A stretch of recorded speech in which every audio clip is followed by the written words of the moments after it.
नमस्कार, एक बार फिर से स्वागत है आप सभी विद्यार्थियों का एनसीईआरटी क्लासेस टॉक में। आज के इस वीडियो में हम पढ़ेंगे फ्यूचर टेंस, भविष्य काल। और इससे पहले हम दो क्लासों में पढ़ चुके हैं प्रेजेंट टेंस और पास्ट टेंस को। तो सबसे पहले हम फ्यूचर टेंस के भागों के बारे में जानेंगे। सबसे पहले इसके 4 भागों में वर्गीकृत किया गया है। पहला भाग जो है फ्यूचर टेंस का, फ्यूचर इंडेफिनिट, फ्यूचर इंडेफिनिट। दूसरा भाग है फ्यूचर कॉन्टिन्यूअस। तीसरा भाग है फ्यूचर परफेक्ट, फ्यूचर परफेक्ट। और फ्यूचर टेंस का जो चौथा भाग है वह है फ्यूचर परफेक्ट कंटिन्यूअस टेंस। ठीक है, तो ये है फ्यूचर टेंस के 4 भाग। और प्रत्येक भाग के है 5-5 सेंटेंस हम पढ़ेंगे इस वीडियो में। तो सबसे पहले हम पढ़ेंगे फ्यूचर टेंस के फ्यूचर इंडेफिनिट टेंस को। और फ्यूचर टेंस में भविष्य के बारे में जो बातें होती है, भविष्य के अंदर होने वाली घटनाएं, उनके बारे में हम फ्यूचर टेंस के अंदर जानेंगे। और इनकी सहायक क्रियाएं और जो मुख्य क्रिया है वो के कौन कौन सी प्रयोग में लाई जाती है, इन सब के बारे में हम इस टेंस में जानेंगे। फ्यूचर इंडेफिनिट टेंस, सबसे पहले हम फ्यूचर इंडेफिनिट टेंस की पहचान जानेंगे। फ्यूचर इंडेफिनिट टेंस की सामान्य जो पहचान है, भविष्य में सामान्यतया संपन्न होने वाले कार्य, सामान्यतया संपन्न होने वाले कार्य, भविष्य में कोई भी कार्य जो संपन्न होंगे सामान्यतः, वो फ्यूचर, वहां पर हम फ्यूचर इंडेफिनिट टेंस का प्रयोग करते हैं। और वाक्य के अंत में, वाक्य के अंत में गा, गी, गे आदि शब्द आते हैं, आदि शब्द आते हैं। अगर ये शब्द आते हैं तो वह टेंस, जो वो सेंटेंस होगा वो होगा फ्यूचर इंडेफिनिट टेंस का। तो उदाहरण से हम जानते हैं, वह जयपुर जाएगा। पहला उदाहरण हम लेते हैं, वह जयपुर जाएगा। यहां अंतिम जो शब्द है जाएगा, उसमें अंतिम जो अक्षर आ रहा वो आ रहा गा। ठीक है, तो ये जो सेंटेंस वाक्य है ये हो गया फ्यूचर इंडेफिनिट टेंस का। अब इसके अंदर जो हेल्पिंग वर्ब हम काम में लेने वाले हैं वो कौन कौन सी सहायक क्रियाएं हैं जो इस टेंस के अंदर सब्जेक्ट के साथ में हम काम में लेंगे। यहां पर सहायक क्रिया के रूप में विल और सेल का प्रयोग किया जाता है, विल और सेल का प्रयोग किया जाता है। यहां जो सेल का प्रयोग हम करेंगे वो करेंगे फर्स्ट पर्सन आई और वी के साथ में। ठीक है, फर्स्ट पर्सन आई और वी के साथ में। और शेष सारे के सारे जो सब्जेक्ट होंगे उनके साथ में विल का प्रयोग करेंगे, शेष सभी सब्जेक्ट्स के साथ, शेष सभी सब्जेक्ट्स के साथ। अब यहाँ पर कई सारे जो ये है उलझन रहती है कि आई के साथ में भी विल का प्रयोग किया जा सकता है, वी के साथ में भी किया जा सकता है। तो इस स्थिति में हम क्या करेंगे, यहाँ पर आई, ये विल और सेल, दोनों स्थितियों में हम यहाँ अलग नहीं है, ये इस तरह से हम लिख सकते हैं वी, और ही के साथ में भी ही, इस तरह से डबल एल लास्ट में कोमा लगा के लिख सकते हैं। तो ये फॉर्म भी जो है सेल और विल की फॉर्म है, यूं विल। ठीक है, इसे हम विल और सेल दोनों ही मान सकते हैं। तो यहाँ पर अभी इस तरह के कंफ्यूजन रहते हैं कि आई के साथ में विल का भी किया जा सकता है प्रयोग और सेल का भी किया जा सकता है। तो ऐसी स्थिति में हम इस तरह से हम इनको लिख देंगे, जो दोनों ही विल और सेल दोनों की उलझन हमारी नहीं रहेगी। इस फॉर्म में इसे लिख सकते हैं। तो हमारा जो सेंटेंस है वह जयपुर जाएगा, इसे हम बनाएंगे तो वह को अंग्रेजी में कहा जाता है ही। ही के साथ में यहां पर फर्स्ट पर्सन के साथ में करेंगे सेल का प्रयोग, बाकी के साथ में विल का। तो ही के साथ में किसका प्रयोग होगा? विल का प्रयोग होगा। He will go, he will go. यहां पर वर्ब की गो टू जयपुर, यहां पर वर्ब की फर्स्ट फॉर्म का प्रयोग करते हैं। किसका प्रयोग करते हैं? वर्ब की फर्स्ट फॉर्म का प्रयोग करते हैं। अब इसका हम जो सूत्र लिखेंगे उस सूत्र के अनुसार आगे के जो वाक्य है, सेंटेंस है, उनको हम बनाएंगे। इस टेंस में 5 प्रकार के जो सेंटेंस हम पढ़ेंगे उसमें है, पहला है अफर्मेटिव सेंटेंस, अफर्मेटिव सेंटेंसेज। इसको हम साधारण वाक्य या सकारात्मक वाक्य भी कहते हैं। साधारण वाक्य, साधारण वाक्य। इस साधारण वाक्य को जब हम बनाते हैं तो सूत्र के अनुसार यहां पर सब्जेक्ट सबसे पहले लिखते हैं, उसके बाद में सब्जेक्ट के अनुसार विल या सेल का प्रयोग करेंगे और इसमें सभी सब्जेक्टों के साथ में वर्ब की फर्स्ट फॉर्म का प्रयोग करते हैं, वर्ब की फर्स्ट फॉर्म, और फिर हम लिखते हैं ऑब्जेक्ट। ठीक है। अब एक हम उदाहरण लेते हैं, वह गाना गाएगी, वह गाना गाएगी, वह गाना गाएगी। ठीक है। तो यहां पर वह को कहेंगे अंग्रेजी में सी। सी के साथ में सहायक क्रिया के रूप में विल का प्रयोग होगा। She will. गाने की फर्स्ट फॉर्म होती है sing a song, she will sing a song. उसी तरह हम एक उदाहरण और लेते हैं, वे फुटबॉल खेलेंगे, वे फुटबॉल खेलेंगे,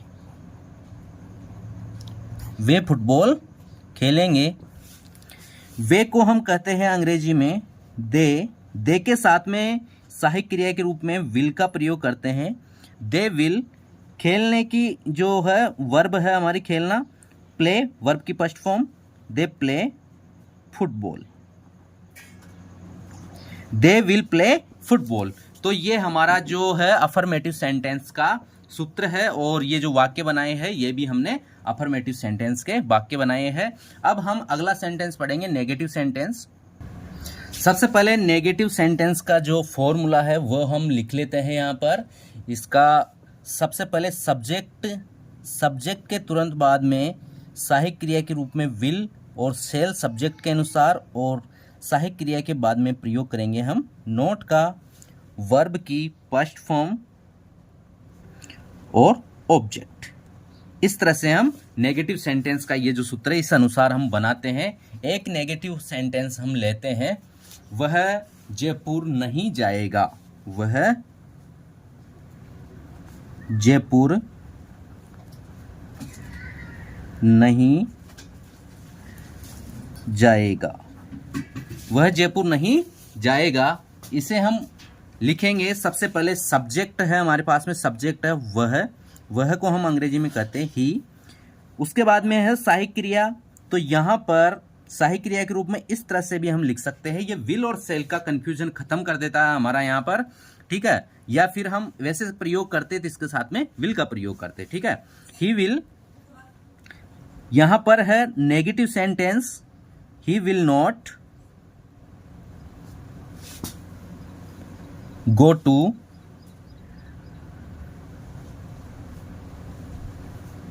जयपुर,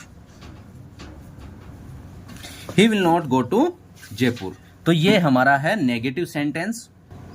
यहां पर ये जो यहां लिखा है हमने, इसे अगर हम अलग लिखते तो विल को वॉन्ट लिख सकते थे। ठीक है।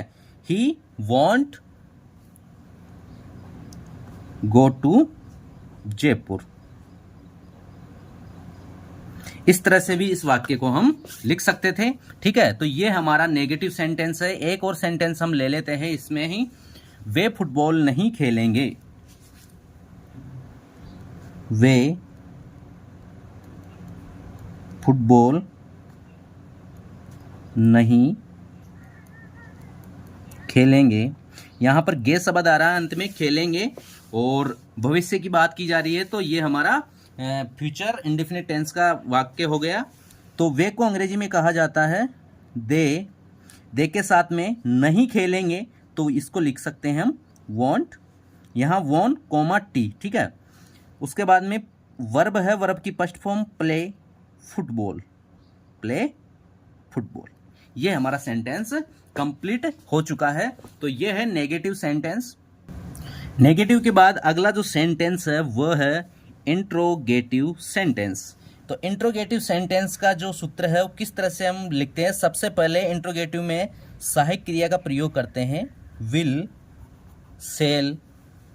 उसके बाद में सब्जेक्ट, सब्जेक्ट के बाद प्रयोग करते हैं हम वर्ब की फर्स्ट फॉर्म का, वर्ब की फर्स्ट फॉर्म, ऑब्जेक्ट, और अंत में पर्सनवाचक चिन्ह का प्रयोग करते हैं सभी इंट्रोगेटिव सेंटेंसों में। और यहाँ पर एक उदाहरण से हम जानते हैं इसे, क्या वह जयपुर जाएगा, क्या वह जयपुर जाएगा। अंत में हमने प्रश्नवाचक चिन्ह लगाया है इसमें, तो यह है इंट्रोगेटिव सेंटेंस। यहाँ पर वह के अनुसार हम यहाँ पर ये जो हेल्पिंग वर्ब है उसका प्रयोग करेंगे। तो विल, वह के साथ में विल का प्रयोग करते हैं, विल ही। वर्ब की first form go to Jaipur, अंत में प्रश्नवाचक चिन्ह, ठीक है। उसके बाद में हम मैं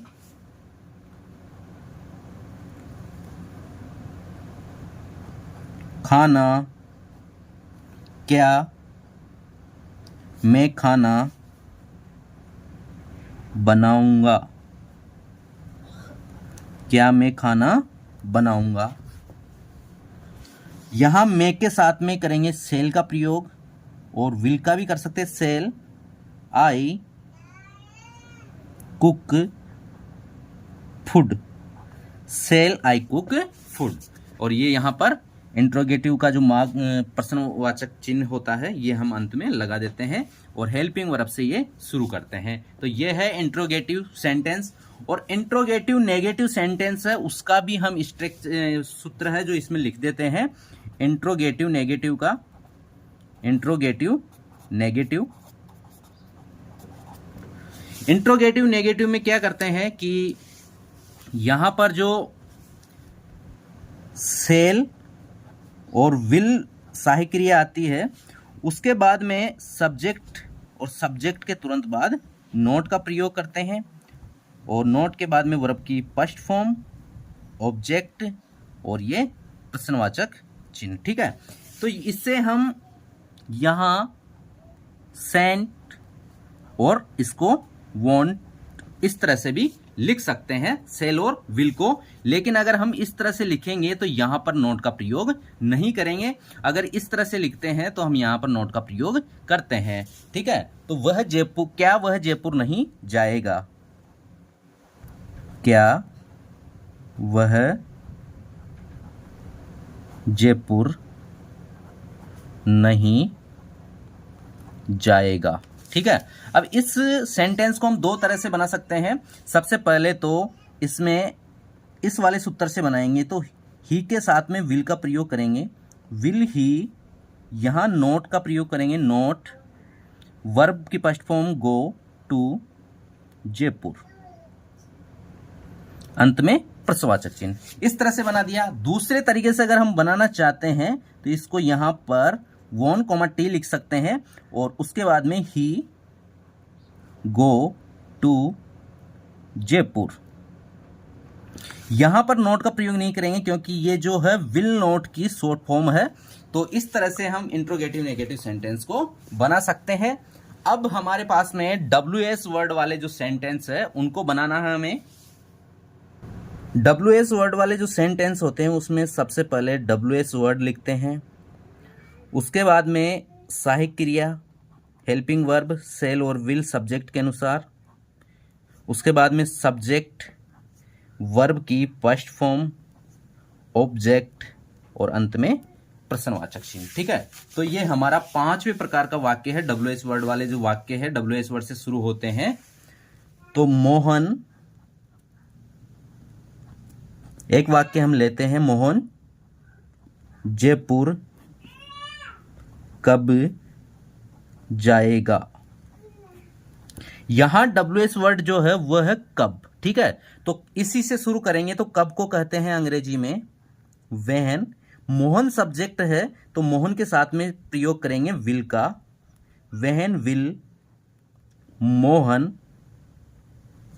उसके बाद में सब्जेक्ट आ गया मोहन, वर्ब की फर्स्ट फॉर्म जाना, go to Jaipur, go to Jaipur और अंत में प्रश्नवाचक चिन्ह। ये हमारे WH वर्ड के सेंटेंस हो गए। और अब हम अगला टेंस पढ़ेंगे फ्यूचर कंटिन्यूस टेंस। ये है फ्यूचर इंडेफिनिट टेंस और इसके सभी वाक्यों के सूत्र और उनके उदाहरण से हमने आपको इसमें बताया है। और अगला हमारा टेंस होगा future continuous tense. Future continuous tense, future continuous tense का प्रयोग सामान्यतः उन कार्यों के लिए होता है जो भविष्य में जारी रहे होंगे, जारी रहे होंगे, जारी रहेंगे। जो वाक्य फ्यूचर कंटिन्यूस टेंस के जो सेंटेंस होते हैं उनकी पहचान क्या होती है कि जो वाक्य सामान्यतः भविष्य में जारी रहेंगे और वो वाक्य भविष्य में ही शुरू होंगे, भविष्य में ही शुरू होंगे और भविष्य में ही जारी रहेंगे। और दूसरी जो पहचान है कि वाक्य के अंत में रहा होगा, रही होगी, रहे होंगे आदि शब्द आते हैं। तो ये शब्द आते हैं और भविष्य में शुरू होकर भविष्य में जारी रहेंगे। ऐसे वाक्य होते हैं फ्यूचर कंटिन्यूस टेंस के अंतर्गत। इस टेंस के अंतर्गत भी हम 5 प्रकार के वाक्य को पढ़ेंगे। सभी के सबसे पहले हम उनके सूत्र लिख लेते हैं। यहां हमने 5 वाक्यों के जो फॉर्मूला है उनको लिखा है कि सबसे पहले सब्जेक्ट, उसके बाद में सहायक क्रिया के रूप में सेल और विल, और सेल विल जो सब्जेक्ट के अनुसार प्रयोग में लेंगे उनके दोनों के साथ में तुरंत बाद बी का प्रयोग करेंगे। वर्ब की फर्स्ट फॉर्म में आईएनजी और अंत में यहाँ पर ऑब्जेक्ट है। ये है हमारा अफर्मेटिव सेंटेंस जो यहाँ पर पॉजिटिव के रूप में लिखा है, ये नेगेटिव सेंटेंस के रूप में लिखा है। सब्जेक्ट सेल विल नोट और नोट के बाद में लिखेंगे बी, वर्ब की फर्स्ट फॉर्म में आईएनजी और ऑब्जेक्ट। ठीक है, उसके बाद में है अगला सेंटेंस इंट्रोगेटिव सेंटेंस जो क्वेश्चन पूछा जाता है, जिसमें उसको हम हेल्पिंग वर्ब सेल और विल से शुरू करेंगे। उसके बाद में सब्जेक्ट, सब्जेक्ट के बाद में बी लिखेंगे और फिर लिखेंगे वर्ब की फर्स्ट फॉर्म में आईएनजी, ऑब्जेक्ट और अंत में प्रश्नवाचक चिन्ह। उसी तरह इंट्रोगेटिव नेगेटिव जो सेंटेंस होता है उसे भी हम सहायक क्रिया से शुरू करते हैं। सब्जेक्ट के तुरंत बाद नोट और नोट के बाद लिखेंगे बी, वर्ब की फर्स्ट फॉर्म में आईएनजी और ऑब्जेक्ट और क्वेश्चन मार्क अंत में। और WH वर्ड वाले जो सेंटेंस होते हैं उसमें WH वर्ड से हम शुरू करते हैं वाक्य को। उसके बाद में सहायक क्रिया सेल विल, सब्जेक्ट, सब्जेक्ट के बाद बी, वर्ब की फर्स्ट फॉर्म में आईएनजी और ऑब्जेक्ट। ठीक है, अब इससे इन 5 के 5 सूत्रों को हम एक सेंटेंस से जानेंगे किस तरह से इन सूत्रों का प्रयोग हम करते हैं। हमारा वाक्य है राम कल इस समय खेल रहा होगा। रहा होगा आ रहा है वाक्य के अंत में, फ्यूचर कंटिन्यूस टेंस का वाक्य है। इससे हम सूत्र के अनुसार बनाएंगे। तो सबसे पहले हमारा सब्जेक्ट आता है जो पॉजिटिव अफर्मेटिव सेंटेंस का वाक्य बनाएंगे सबसे पहले। तो राम विल बी, राम के साथ में विल का प्रयोग करेंगे, विल बी प्लेइंग, प्ले के साथ में आईएनजी लगाएंगे, वर्ब की फर्स्ट फॉर्म में आईएनजी का प्रयोग करते हैं, प्लेइंग इस समय, eight this time, eight this time, tomorrow कल, TOMORROW, Ram will be playing at this time tomorrow. तो राम कल इस समय खेल रहा होगा। इस सेंटेंस का हम नेगेटिव सेंटेंस बना लेंगे। नेगेटिव सेंटेंस में राम विल और बी के बीच में हम प्रयोग करेंगे नोट का, will not be playing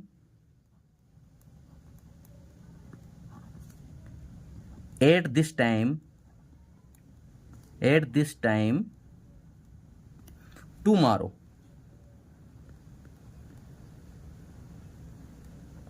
Ram will not be playing at this time tomorrow. Ram कल इस समय नहीं खेल रहा होगा।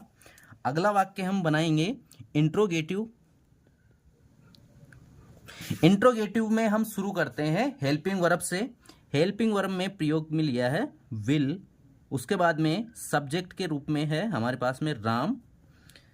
Will Ram be playing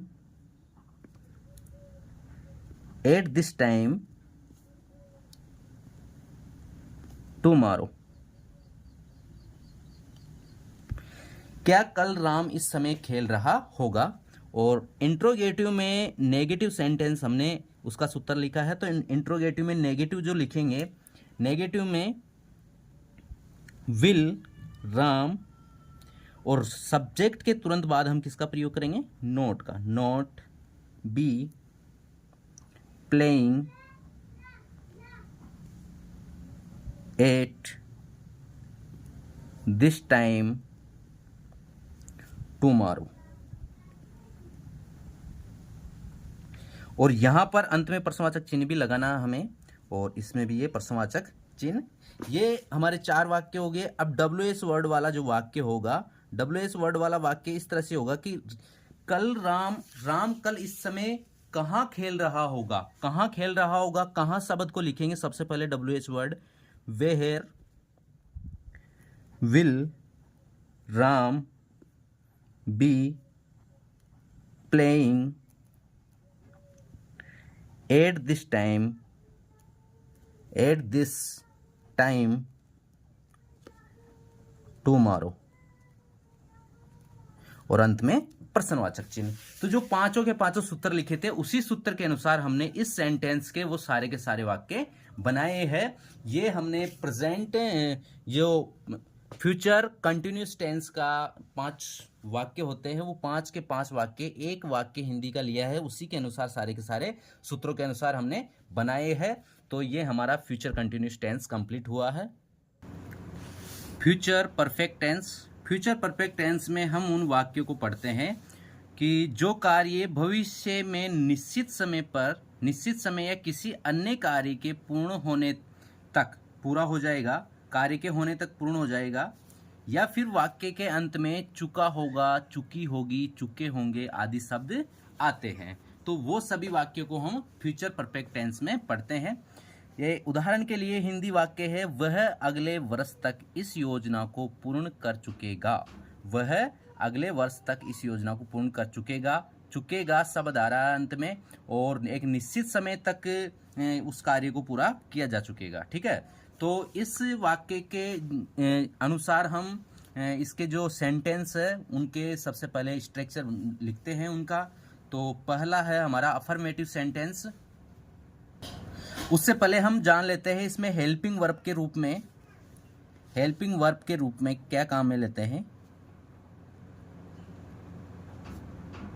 helping verb सहायक क्रिया के रूप में सेल और विल, ये तो हम सभी में ले रहे हैं। साथ में इनमें हैव लगाना है।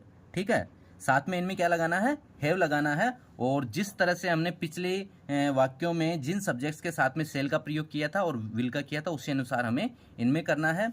और जो मेन वर्ब है, मेन वर्ब मुख्य क्रिया है। मुख्य क्रिया में वर्ब की थर्ड फॉर्म का प्रयोग करेंगे। वर्ब की थर्ड फॉर्म का प्रयोग करते हैं। थर्ड फॉर्म का प्रयोग करते हैं। वर्ब की थर्ड फॉर्म लगाएंगे इसमें।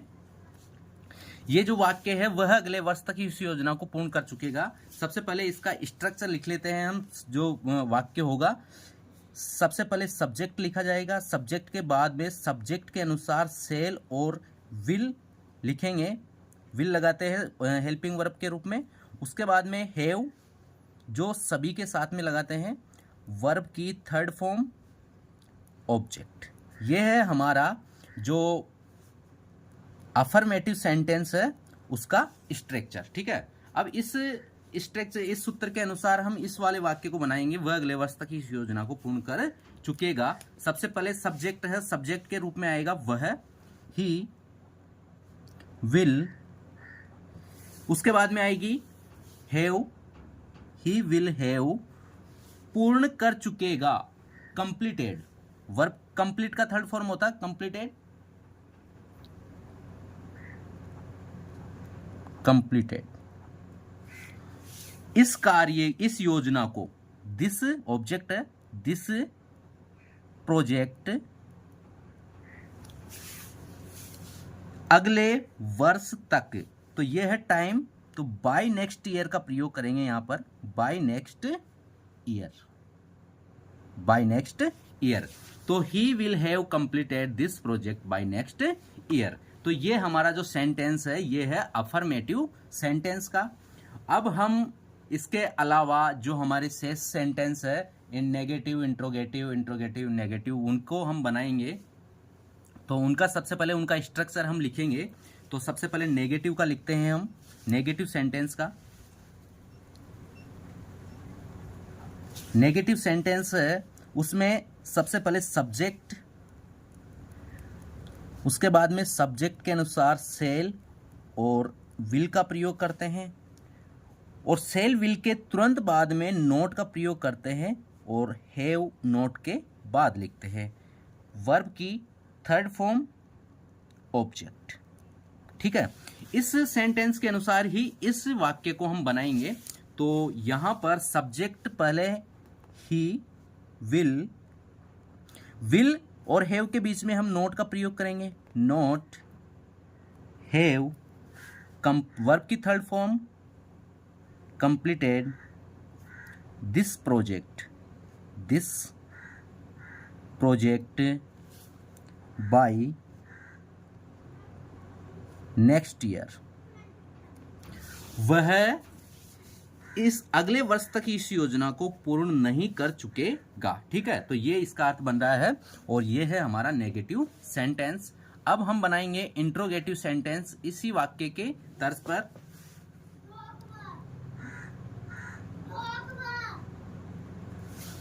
सबसे पहले इसका स्ट्रक्चर लिखेंगे, विल सेल, विल सेल के बाद में लिखेंगे सब्जेक्ट, सब्जेक्ट के बाद में हैव, वर्ब की थर्ड फॉर्म ऑब्जेक्ट और प्रश्नवाचक चिन्ह।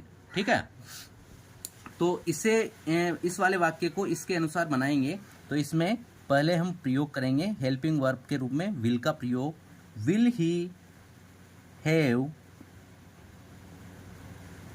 कंप्लीटेड दिस प्रोजेक्ट, टाइम आएगा बाय नेक्स्ट ईयर, और अंत में ये प्रश्नवाचक चिन्ह। तो ये हमारा इंट्रोगेटिव सेंटेंस है। इंट्रोगेटिव नेगेटिव सेंटेंस का जो सूत्र है वो है, सबसे पहले सहायक क्रिया विल सेल, उसके बाद में सब्जेक्ट, और सब्जेक्ट के तुरंत बाद नोट का प्रयोग करते हैं, और नोट के बाद लगाते हैं हम हैव, और वर्ब की थर्ड फॉर्म ऑब्जेक्ट, और अंत में प्रश्नवाचक चिन्ह। ठीक है, और उस वाक्य के अनुसार हम लिखेंगे उसे। तो will he not have completed this project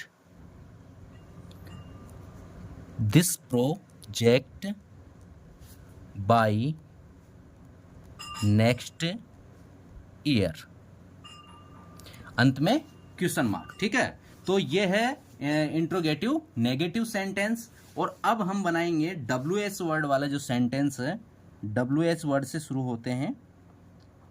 सबसे पहले तो हम उस सेंटेंस का सूत्र लिखेंगे। तो सबसे पहले लिखते हैं हम WH वर्ड जो हमारा होगा, उसके बाद में सहायक क्रिया के रूप में सेल और विल सब्जेक्ट के अनुसार, सहायक क्रिया के बाद में सब्जेक्ट, और सब्जेक्ट के बाद में प्रयोग करते हैं हैव का, और हैव के तुरंत बाद वर्ब की थर्ड फॉर्म ऑब्जेक्ट, और अंत में प्रश्नवाचक चिन्ह।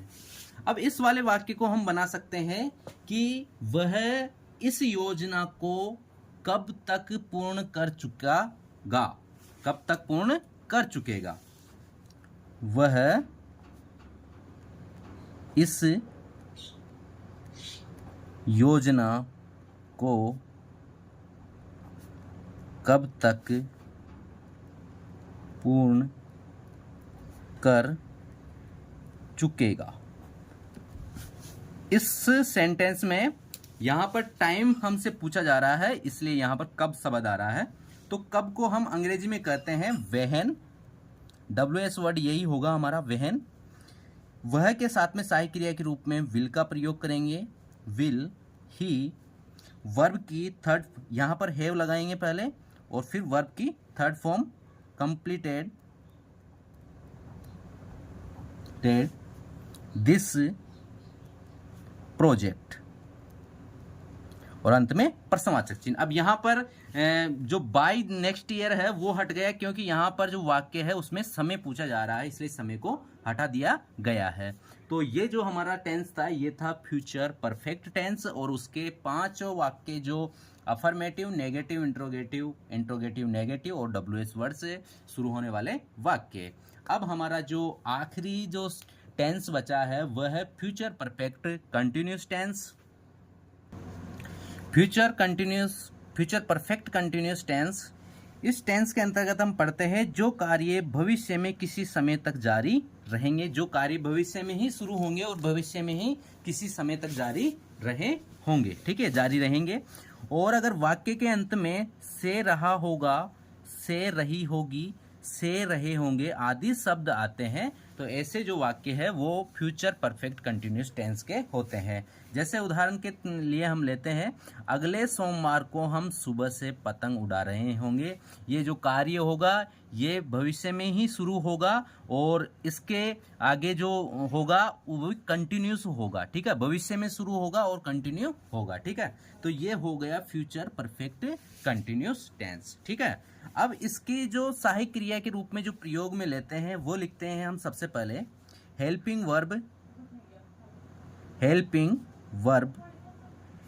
वर्ब के रूप में सेल और विल का तो हम प्रयोग करते आए हैं पूरे फ्यूचर टेंस के अंदर। उसके अलावा हैव और बिन हमें साथ में लगाना है, इनमें दोनों के साथ में ही सेल हैव बिन और विल हैव बिन। और वर्ब में आईएनजी लगाते हैं। वर्ब में क्या लगाते हैं? आईएनजी लगाते हैं। वर्ब की फर्स्ट फॉर्म में आईएनजी लगाते हैं, वर्ब की फर्स्ट फॉर्म में, ठीक है। वर्ब की फर्स्ट फॉर्म में क्या लगाएंगे? आईएनजी लगाएंगे। इसके अलावा जो इस टेंस के अंतर्गत सिंस और फॉर का भी प्रयोग किया जाता है, सिंस और फोर का प्रयोग। तो सिंस का जो प्रयोग करेंगे वो करेंगे निश्चित समय के लिए। किसके लिए? निश्चित समय के लिए।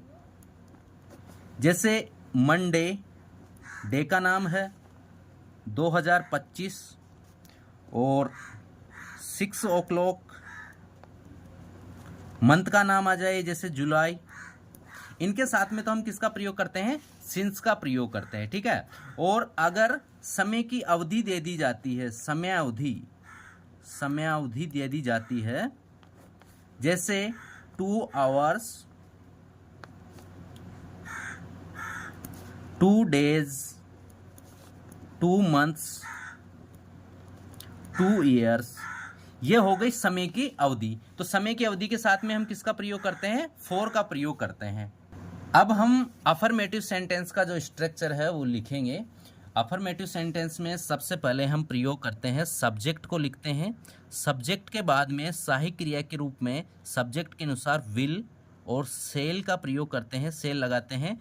उसके बाद में हैव के बाद लिखते हैं बिन के बाद में आती है वर्ब की फर्स्ट फॉर्म में आईएनजी। वर्ब की फर्स्ट फॉर्म में आईएनजी के बाद में लगाते हैं ऑब्जेक्ट, और ऑब्जेक्ट के बाद में लिखा जाता है सिंस और फॉर में से एक लिखते हैं हम, जो टाइम समय के अनुसार लिखते हैं, और उसके बाद में आता है टाइम। तो ये है अफर्मेटिव सेंटेंस। अब इस सेंटेंस के अनुसार, इस सूत्र के अनुसार हम एक वाक्य बनाएंगे। अब यहाँ पर हमारे पास में वाक्य है अगले सोमवार को हम सुबह से पतंग उड़ा रहे होंगे। तो अगले सोमवार जो ये है ये टाइम तो आगे का है, लेकिन जिस समय वो उड़ा रहे होंगे वो उस समय से पहले हम सिंस फोर का प्रयोग करते हैं। वो समय है सुबह। से रहे होंगे, ठीक है। तो हम है सब्जेक्ट है वी के साथ में प्रयोग करेंगे हम सहायक क्रिया के रूप में सेल,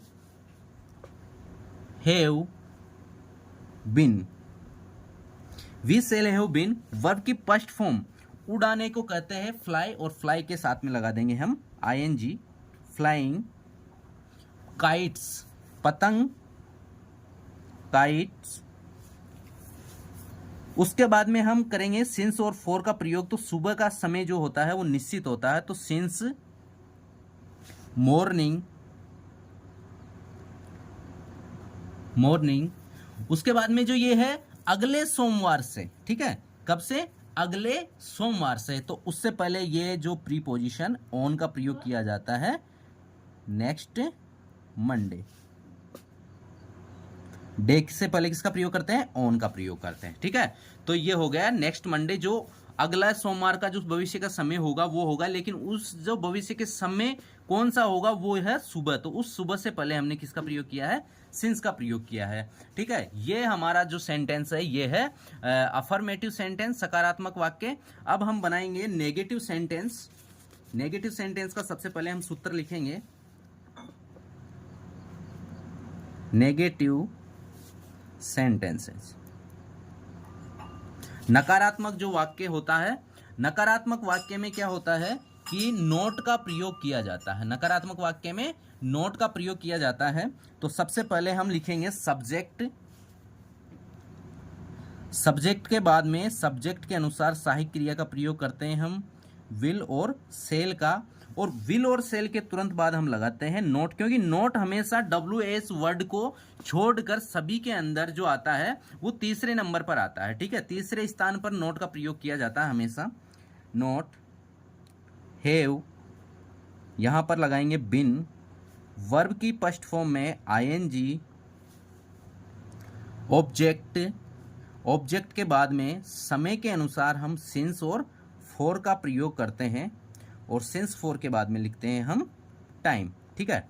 अब इसी सेंटेंस को हम नेगेटिव सेंटेंस बना देंगे, जो ये बनाया था कि अगले सोमवार को हम सुबह से पतंग नहीं उड़ा रहे होंगे।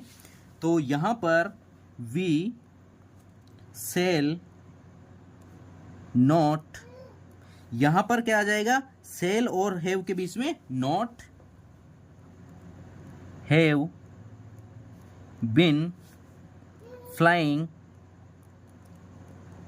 kites since morning on next Monday।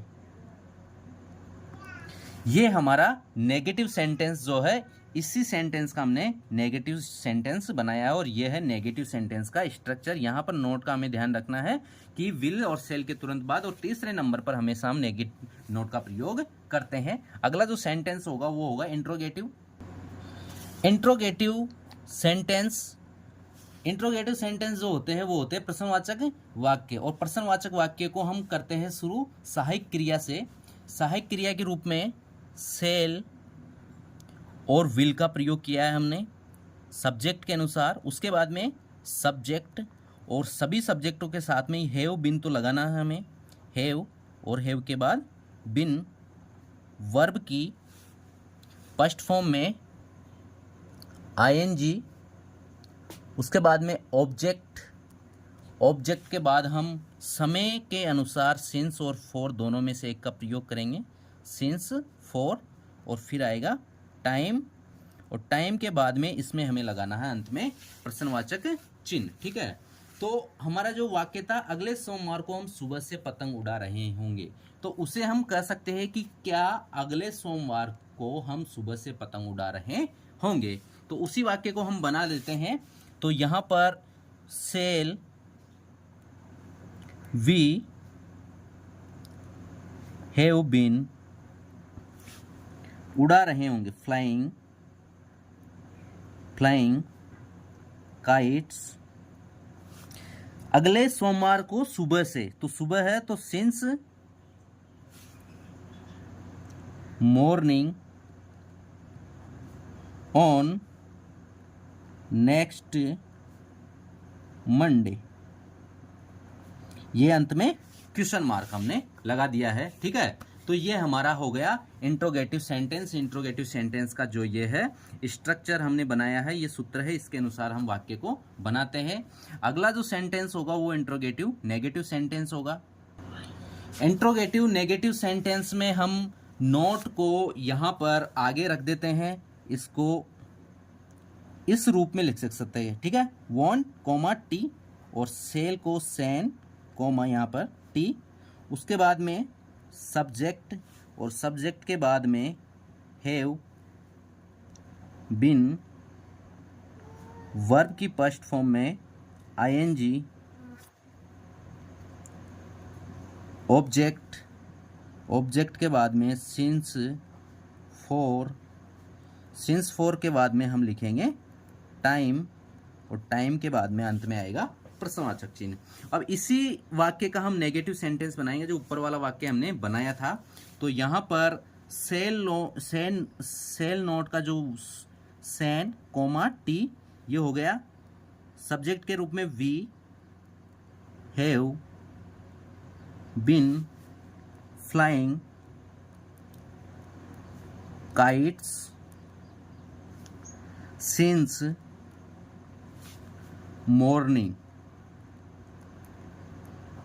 Morning on next Monday.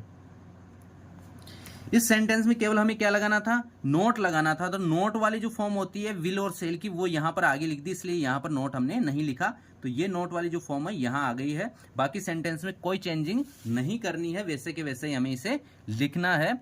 और अब जो है सेंटेंस आखिरी जो बचा है वो है WS वर्ड वाला जो सेंटेंस होता है, वो WS word sentences. WS word sentence में सबसे पहले हम WH वर्ड से ही उस वाक्य को शुरू करते हैं। उसके बाद में सब्जेक्ट के अनुसार सेल और विल का प्रयोग करेंगे, और सेल विल के बाद में सब्जेक्ट के बाद में हैव, फिर लगाएंगे बिन, वर्ब की फर्स्ट फॉर्म में आईएनजी, ऑब्जेक्ट के तुरंत बाद में समय के अनुसार सिंस और फॉर में से प्रयोग करेंगे, फिर आएगा टाइम और क्वेश्चन मार्क। अगर टाइम आ जाता है तो यहाँ पर अगर वाक्य में कब समय आ जाता है, कब समय वहन से शुरू होता है तो उसमें टाइम नहीं आता है, और सिंस फॉर का प्रयोग भी उसमें नहीं होता है। तो अगर इस वाक्य को हम बनाए तो हम अगले सोमवार को हम कब से पतंग उड़ा रहे होंगे, कब से, अगले सोमवार को हम, अगले सोमवार को हम कब से पतंग उड़ा रहे होंगे, और ये प्रश्नवाचक चिन्ह। अब इसमें कब शब्द आ रहा है तो कब में क्या होता है, ये समय आ गया, समय के बारे में पूछा है तो समय को हम इसमें नहीं लिखेंगे। तो इस सेंटेंस को हम बनाएंगे, हम के यहाँ सबसे पहले कब से शुरू होता है, WS वर्ड है वहन, हम के साथ में यहाँ पे आएगा shall, we have been flying kites. अब यहां पर समय दो दिए गए हैं, एक तो है अगले सोमवार और एक है सुबह वाला जो समय था वो दिया गया है। लेकिन अब क्या है, यहाँ पर सिंस, इसके साथ में सिंस का प्रयोग नहीं कर सकते, हम नहीं करेंगे, क्योंकि ये जो सिंस का प्रयोग करते वो वाला जो समय होता है, उस टाइम का सोमवार का जो समय होता वो उससे पहले करते, इसलिए यहाँ पर क्या है अगले सोमवार से दिया गया है फ्लाइंग काइट्स, इसलिए यहाँ पर करेंगे ऑन नेक्स्ट मंडे,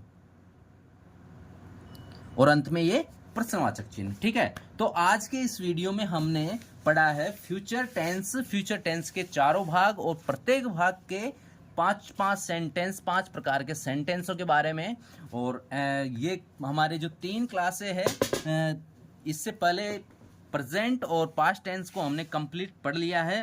तो 3 क्लासों में हमारे जो है ये टेंस कंप्लीट हो चुके हैं और आगे भी हम टेंस से संबंधित एक्सरसाइज करेंगे और टेंस के एक एक टेंस को अलग से पढ़ेंगे। तो ऐसे ही और वीडियो देखने के लिए सब्सक्राइब कीजिए NCERT क्लासेस को। धन्यवाद।